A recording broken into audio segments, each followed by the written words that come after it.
ماذا نريد؟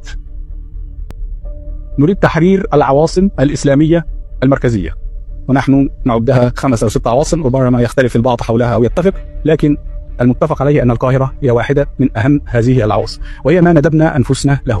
نعم، نريد تحرير القاهرة من هذا النظام، لا نقول مستبد، فهو قد تجاوز هذا الأمر منذ سنوات طويلة، ولكن النظام الخائن المتواطئ مع أعداء هذه الأمة نريد تحرير القاهرة من سطوته وردها إلى أهلها، وأن يكون فيها نظام عادل يرعى مصالح الناس في دينهم ودنياهم، في معاشهم وأخراهم، وأن نكون جزءا من هذا النظام. من نحن؟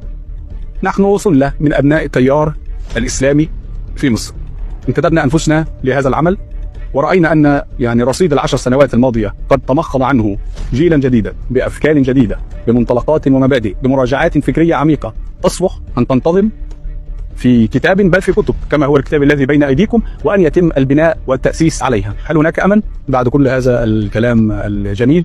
حقيقة يصير السؤال الآن مستغربا، إن كنا شهدنا فتح حلب بالأمس قد أجاب الله عن هذا السؤال بحكم الواقع، ولكن نقول نحن أبناء دين يعد اليأس كفرا. هذا وفق كلام الله سبحانه وتعالى، أنه لا ييأس من روح الله إلا القوم الكافرون. فانظروا إلى آثار رحمة الله كيف يحيي الأرض بعد موتها، إن ذلك لمحيي الموتى وهو على كل شيء قدير. رب أرني كيف تحيي الثورة، وقد أرانا الله كيف يحيي الثورة، أراد الله أن يرينا إياها في سوريا، ونحن نتوقع غدا في مصر وليبيا واليمن وبقية الأبطال.